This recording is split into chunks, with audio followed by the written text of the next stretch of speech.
Welcome to the Untrapped podcast, where we're motivated and inspired about success, small business, and personal development.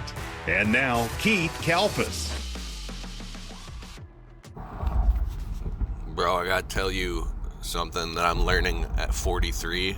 If you want to be successful, you gotta learn how to manage your emotions. And this is a little bit deeper than it sounds on the surface. I'll get right into it. When something emotionally triggers you, something very real, right? There's external and internal. Internally, you might get emotionally upset. It could be something on a job site with a customer, in your family, in your marriage, right?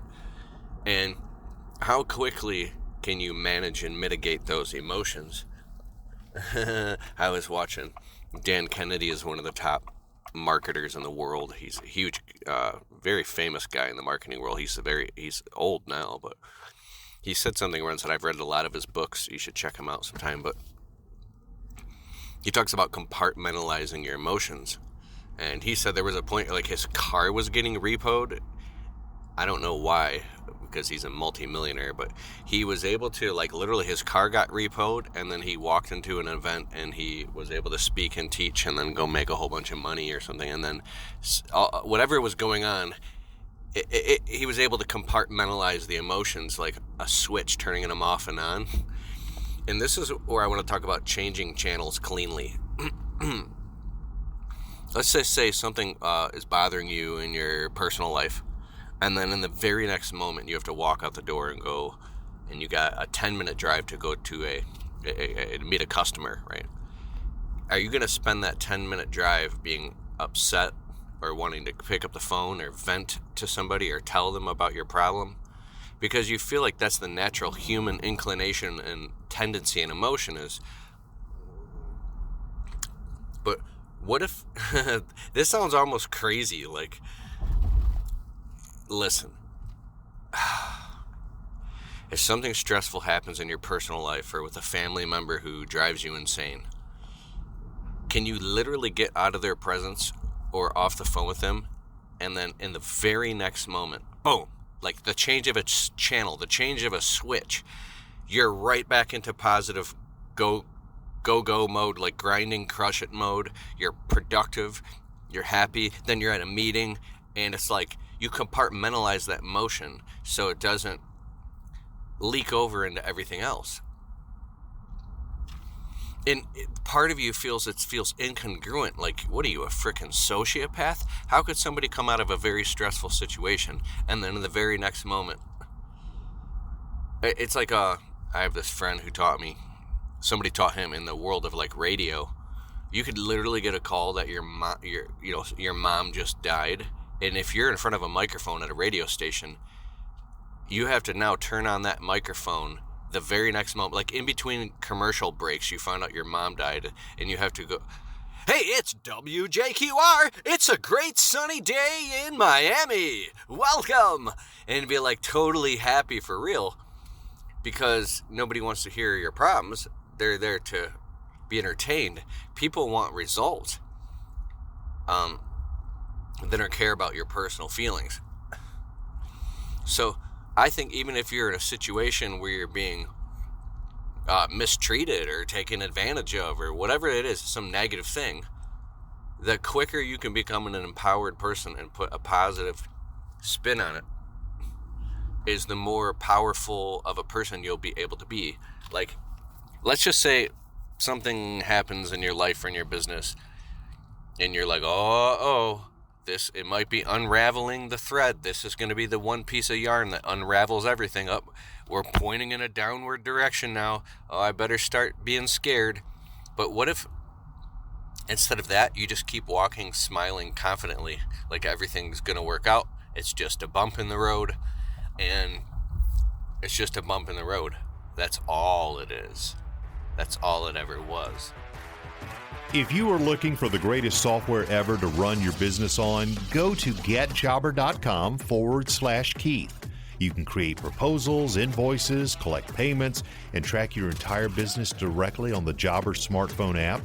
If you want to get a totally free trial of Jobber right now, open your browser, getjobber.com/Keith, And after the trial, if you decide to sign up with Keith's link, you'll automatically get 20% off your first 6 months. So what are you waiting for? Go to getjobber.com/Keith. But if you turn that mountain into, the molehill into a mountain, that's what my mom used to say when I was a kid. You know, you're making mountains out of molehills. In the moment, the molehill feels like a mountain because it's very, very painful, right? But in the grand scheme, it's just a little molehill. And some people become intoxicated. It might be you, but some people become intoxicated by their own emotions. And they literally, like, there are people, if they become emotional about something, they start sabotaging everything and everybody else around them and becoming vile. They start saying things that they can't take back and they don't even care. It's like scorched earth, they call it, is where they're willing to destroy and even burn the bridge that they're standing on and burn everything around them, including themselves, because they're upset. And immediately after they're over that emotion, they pretend like everything isn't just burned around them. But if you realize it's just all an illusion and the flames are nothing but emotions, they didn't actually burn anything down, you can just like shrug your shoulders and go, okay, well, I forgive you completely. Everything's okay. So what are you doing for dinner? You want to grab a coffee? Or so what's next? Like, imagine being that, if somebody is truly, truly a destructive or violent person or hurting someone else, then you got a real issue on your hands that you should figure out how to handle that swiftly or figure out how to respond and be responsible with that. But I'm just talking about if somebody is emotional, and then when you start noticing in other people, emotions pass. And if that person is you start to become aware and you say, wait a second, let me be, saying things, never saying things you'll regret. So here's an example.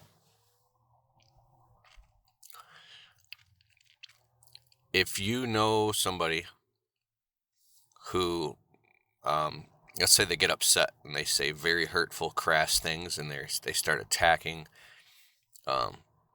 labeling, attacking your character, gaslighting you. They do anything to try to hurt you. In the moment when you're upset, you might be tempted to say something back at them because they push you to that point,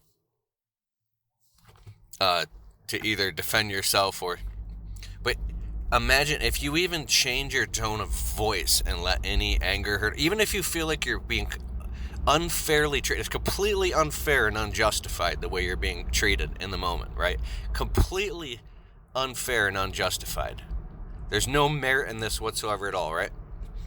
If you even so much as get upset and call the other person an asshole, now all of a sudden, all the context could be taken away of how they've treated you. And if it were written on paper, you did in fact call them an asshole.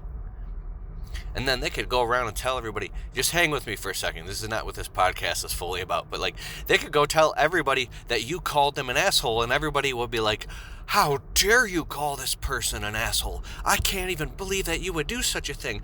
You disrespectful, and nobody cares to even hear what that person did to you.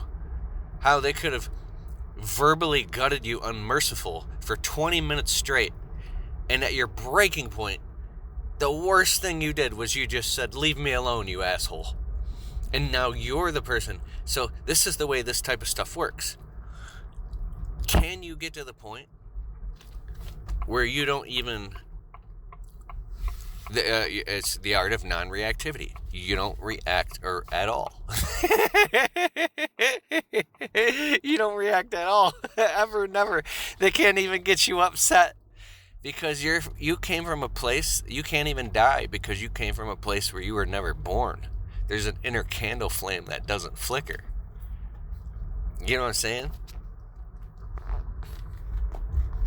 In the name of Jesus.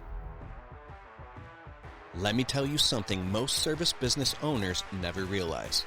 You're spending money on Google Ads, Facebook, maybe SEO, maybe yard signs or flyers, but you have no idea which marketing is actually making your phone ring. That's where CallRail comes in.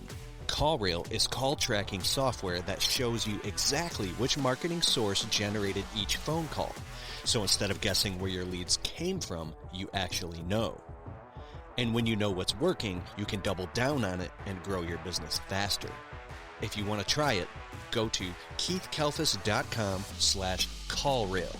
That's keithkalfas.com/CALLRAIL.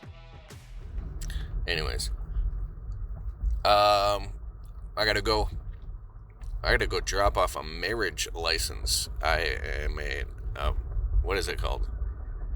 I'm a wedding minister now? Great. I married my cousin and his new wife this last weekend, and I gotta drop off the marriage license. They asked me, my cousin called me. He's like, hey, we want you to marry us at our wedding in June. I'm like, is this your idea, bro, my cousin? He's like, no, it was my fiance's idea, and I agree. We really want you to do it. So I spent the last few months practicing. I didn't even have to read off paper. I remembered an entire speech. And I was like, do you take this person to be your lawfully wedded husband and wife? You may kiss the bride. It was a whole thing. And like my family was there and people were like crying. And I gave all the glory and honor to God. And it was a huge, huge, huge honor, man. It was just an amazing thing. And at the wedding, people were crying. Getting married is such a beautiful thing, man. It's such a beautiful, beautiful thing. I'll tell you one last thing before I go, because I got to go. Before I got married to my wife, my brother-in-law is a mailman, and he married my older sister. I said, man, I was like looking for guidance from married men. I said, what is it like knowing you're only going to be, in the most positive way, you have to be with this person for the rest of your life. You can never, ever, ever, and it's not like I was saying it in just a genuine, curious way. And my brother-in-law says, well, I'm not sure if I want the option to ever be able to get out. That's what I said. You'll never be able to get out. Because men, masculine men, fear traps. They fear being trapped. That's all it is. And my brother-in-law says, well, I'm not sure if I want that option. I was like, oh, it was a paradigm shift.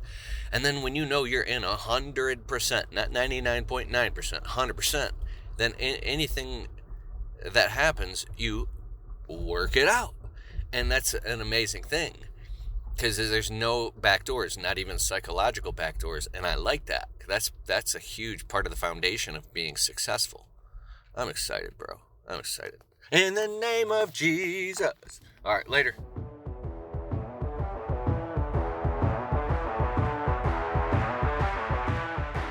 Hey, I hope you liked the show. And if you like the Untrapped podcast and you get value from it, can you please take a minute and go over to Spotify and leave it a well-worded positive 5-star review? It helps boost the rankings on Spotify so the show can get to more people. Therefore, these messages can get out to more people and inspire more people so they can go out and start their small businesses and crush it and get to the next level. It's a huge deal. All right, I'll see you in the next show.